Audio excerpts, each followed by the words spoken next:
ఒకటే చెప్తున్నా. బాధితులకు న్యాయం చేయండి. నాకు ఆ రోజు గూడా మీటింగ్‌లు మీకెంత కావాలంటే అంత ఇస్తాం. హ్మ్. మా పని మమ్మల్ని వదిలేయండి. ఈ కేసు నుంచి మమ్మల్ని తీసేయండి. అది ఇదంటే మాకెందుకు ఇవ్వడమండి? బాధితులకివ్వండి. పాపం వాళ్ళకి కాళ్ళకి చెప్పులు గూడా లేవు. ఆళ్ళు అడుక్కు తినే పరిస్థితిలో ఉన్నారు. హ్మ్. రూ. 5 భోజనం తిని ఎంతమంది బాధితులుండొచ్చు సార్ నా దాంట్లో? దగ్గరకొచ్చినోళ్ళు దాదాపుగా 80-90 మంది ఉంటారండి. హ్మ్. 70 పైనే ఎక్కువున్నారు. హ్మ్. వాళ్ళ దగ్గర ఓన్లీ నా దగ్గరకొచ్చిన బాధితులతే 9.5-10.5 కోట్లు. ఓహో! 10.5 కోట్లు హ్మ్. వాళ్ళందరూ గూడా పాపం కూలి చేసుకునేవాళ్ళు. సార్ కర్ణాటక ఇప్పుడు వాళ్ళు ఒక గూడా విషయం ఉన్నారు. సార్. ఎవరైనా పెట్టుబడిదారులు పెట్టుబడి పెట్టినప్పుడు వాళ్ళకు రిటర్న్స్ హై రిటర్న్స్ వస్తాయని చెప్పేసి చెప్పారా? లేకపోతే వీళ్ళకు ఎలాంటి అష్యూరెన్స్ ఇచ్చారు? అయితే ఈ గోకులనందన ఇన్ఫ్రా ఇండియా ప్రైవేట్ లిమిటెడ్ అని ఒక బోగస్ కంపెనీ స్టార్ట్ చేసి రమావతి మధు హ్మ్. దాంట్లో మంగ్లీ వాళ్ళ తమ్ముడు శివను కూడా చేర్చుకొని హ్మ్. వాళ్ళ అక్క బావతో కలిపి మంగ్లీ వెనకాల ఉండి ఒక బోగస్ కంపెనీ స్టార్ట్ చేసి హ్మ్. మేము ఇంపోర్ట్ అండ్ ఎక్స్పోర్ట్ అనే బిజినెస్ స్టార్ట్ చేస్తున్నాం. ఆ! అదే విధంగా మేము బంగారం మీద ఇన్వెస్ట్ చేస్తున్నాం. మేము రియల్ ఎస్టేట్ చేస్తున్నాం. తర్వాత మేము ట్రేడింగ్ చేస్తున్నాం. హ్మ్. అదే విధంగా సిమెంట్ ఫ్యాక్టరీలు కూడా మేము చేస్తున్నాం. హ్మ్. సో దీంట్లో మీరు పెట్టుబడులు పెట్టండి.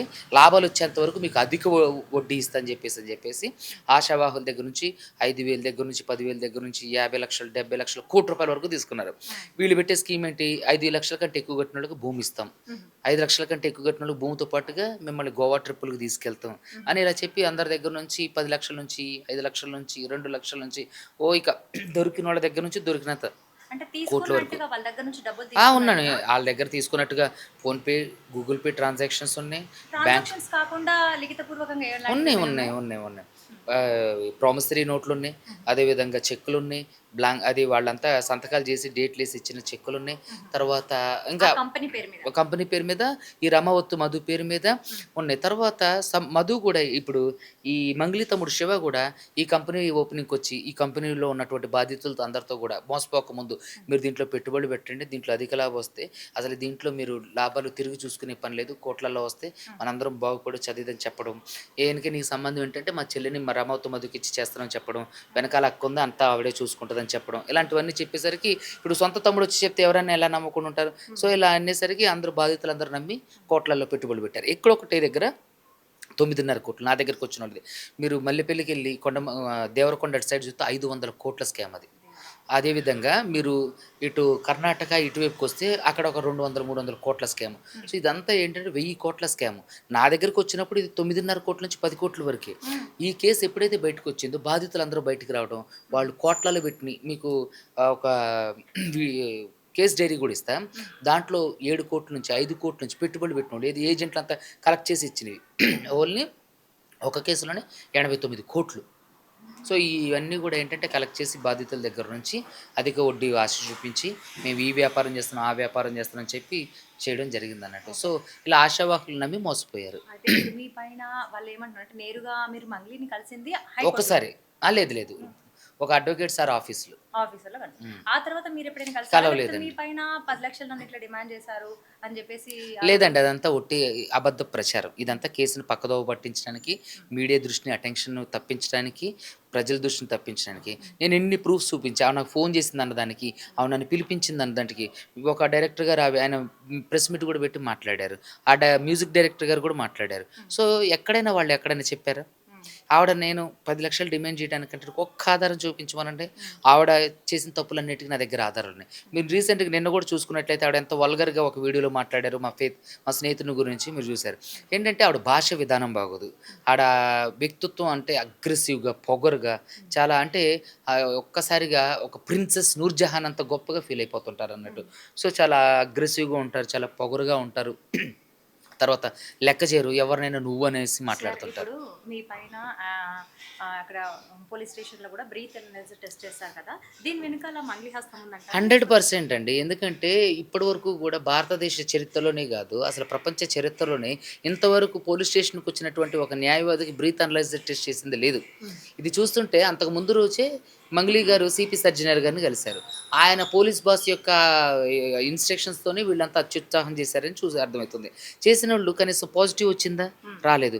ఒకవేళ పాజిటివ్ వచ్చున్నట్టయితే అది నా జీవితానికి, నా కెరియర్‌కి ఎంత పెద్ద మచ్చ. అంటే వీళ్ళు ఏం ప్రూవ్ చేయడానికి ప్రయత్నం చేశారు? హ్మ్. ఈ కేస్ ఎటుపోతుంది? దీన్ని పక్కదారి పట్టించాలి. హ్మ్. బాధితులందరిని చెదరగొట్టాలి. అడ్వకేట్ సుబ్బుని భయపెట్టాలి. ఇయ్యే ఉన్నాయి తప్ప హ్మ్. ఎక్కడైనా సరే అసలు దానికి దీనికి ఏమన్నా సంబంధం ఉందా? హ్మ్. ఒకవేళ నిజంగా ఆ పొజిషన్‌లో నాకు తాగుడు అలవాటు లేదు కాబట్టి బచాయించిపోయాను. ఒకవేళ తాగే అలవాటు ఉంటే ఎంటైర్ నా లైఫ్ కెరీర్ క్లోజే కదా! అసలు ఏం ప్రూవ్ చేయడానికి అసలు ఆళ్ళు ఆ రోజు బ్రీత్ అనలైజర్ పెట్టారు అని నేను లోతుగా విశ్లేషణ చేస్తే, వీళ్ళు కేసుని పక్కదారి పట్టించాలి. మీడియా అటెన్షన్ తప్పించాలి. అదేవిధంగా ఎవరైతే బాధితులు ఉన్నారో వాళ్ళని భయపెట్టాలి. అడ్వకేట్ సుబ్బు మీద కూడా ఒత్తిడి తీసుకొస్తే దీన్ని వదిలేస్తారనుకున్నారు. కానీ దాని ద్వారా ఇంకా ఎక్కువ మందికి జనాలకి వీళ్ళ యొక్క లోతైన మోసం అర్థమైంది.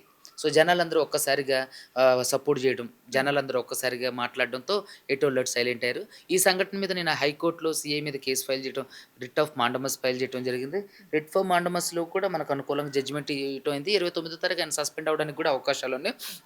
అదేవిధంగా అదే పంజాగుట్ట సీఐ మీద, మంగ్లీ మీద నేను డిఫమేషన్ సూట్ ఏసా. మళ్ళీ క్రిమినల్ కేసులు కూడా మంగ్లీ మీద 2 ఫైల్ చేపిచ్చాం. ఓకే. అదేవిధంగా సీసీఎస్‌లో కూడా మంగ్లీ అండ్ కో మీద మొన్న సీసీఎస్‌లో కూడా కేస్ ఫైల్ చేయడం జరిగింది. ఓకే. మీకు ప్రాణహాని ఉందని చెప్పేసి మీడియాలో కూడా చెప్పడం జరిగింది కదా! హ్మ్. సో, ఈ ప్రాణహాని అనేది ఇప్పుడు కూడా అలాగే కొనసాగుతుందా? అధికారులు ఎలా స్పందించారు? చూస్తున్నారు గదా! మా స్నేహితులందరూ నేను ఎలా పెట్టుకొని తిరుగుతున్నాను. హ్మ్. వాళ్ళందరూ గూడా మంగ్లీకి సంబంధించిన సపోర్టర్స్ అందరూ గూడా ఆర్‌టీవీ ఇంటర్వ్యూ చేస్తానికి మేము వెళ్తే ఒక 8 మంది వచ్చేసారు పెద్ద పెద్ద గూండాల్లాగా. అక్కడి నుంచి మీడియా వచ్చి ఆళ్ళు అడుగుతుంటే మీరెవరు ఇక్కడ ఎందుకున్నారంటే పారిపోతున్నారు. అదేవిధంగా మంగ్లీ యొక్క అనుచరులు నాకు ఫోన్ చేసి బెదిరిస్తున్నారు. అదేవిధంగా మంగ్లీ యొక్క అనుచరులు డైరెక్ట్‌గా ప్రెస్ క్లబ్‌లో మీటింగ్ పెట్టి నన్ను బహిరంగంగా భయపెట్టించి హెచ్చరించారు. అదేవిధంగా ఉస్మానియా యూనివర్సిటీ విద్యార్థులు ఒక సంఘానికి సంబంధించిన విద్యార్థులు గూడా నన్ను అంటే అసహ్యంగా మాట్లాడుతూ బెదిరించారు. సో, వీటన్నిటి గురించి నాకు ప్రాణహాని ఉందని డీజీపీ గారిని కలవడం జరిగింది. ఆయన సీసీ గారికి నోటీస్ పర్సనల్ కవర్ ఇవ్వడం జరిగింది. ఆయన దీని మీద స్పందిస్తామన్నారు. అదేవిధంగా ఫోన్ చేయండి తప్పకుండా మీకు కలిసి అంటే న్యాయం చేస్తానని హామీ ఇచ్చారు. అయితే సార్ చూసుకున్నట్లయితే ఇంతమంది అంటే ఈ యొక్క స్కామ్‌లో చాలా హ్యూజ్ అమౌంట్ అనేది స్కామ్ జరిగిందని చెప్పేసి అంటున్నారు కదా! అవును. ఈ స్కామ్‌లో బాధితులందరికీ కూడా న్యాయం జరుగుతుంది. వాళ్ళ డబ్బులన్నీ కూడా పెట్టినటువంటి పెట్టుబడి కావచ్చు, ఈ డబ్బులనేది రిటర్న్ వచ్చే అవకాశం ఉందంటారా? 100కి 200% ఉందండి. ఎందుకంటే నా దగ్గరకొచ్చినటువంటి బాధితులు ఎవరైతే ఉన్నారో వాళ్ళ 9.5-10 కోట్లే గాబట్టి, ఈ మధు యొక్క బినామీ ఆస్తులు, మధు ఆస్తులను, మంగ్లీ ఆస్తులను గూడా కోర్ట్‌కి అటాచ్ చేస్తాం. ఖచ్చితంగా అటాచ్ చేసినప్పుడు వాదోపవాదాలు విన్న తర్వాత, నిజానిజాలు తేలిన తర్వాత, ఆ ఆస్తుల నుంచి ఖచ్చితంగా పేదలకు రావడానికి ఎవరైతే డబ్బులు కట్టారో వాళ్ళకి రావడం జరుగుతుంది. ఖచ్చితంగా వాళ్ళకి డబ్బులొచ్చేంత వరకు నేను శ్రమిస్తా. అది ఆఖరి రోజు వరకు గూడా నేను పోరాటం చేస్తా. ఈ కేసు నా చేతిలో ఉన్నంత వరకు నేను ఎంతవరకు శ్రమించాలో అంతవరకు శ్రమించి బాధితులకు న్యాయం జరిగేంత వరకు నేను పోరాడతా. మంగ్లీ చెప్తున్నది ఏందంటే, మధు ఎవరో నాకు తెలీదన్నారు. తర్వాత మీరు మాట్లాడారని చెప్తున్నారు. వీళ్ళకి సంబంధం ఉందని చెప్తున్నారు. అసలు సంబంధం ఏంటి వాళ్ళిద్దరికి? అయితే రమావత్ మధు ఎవరైతే ఉండో ఆడికి సంబంధం లేదు, తెలీదు అంటే బ్యాంక్ ట్రాన్సాక్షన్స్ వాళ్ళ మధ్య క్యాష్ ట్రాన్సాక్షన్స్ ఎందుకు జరిగినాయి? మంగ్లీ యొక్క బ్యాండ్‌లో ఇతను ఏం చేస్తాండు? మంగ్లీతో పాటు ఇతను ఎందుకుండు?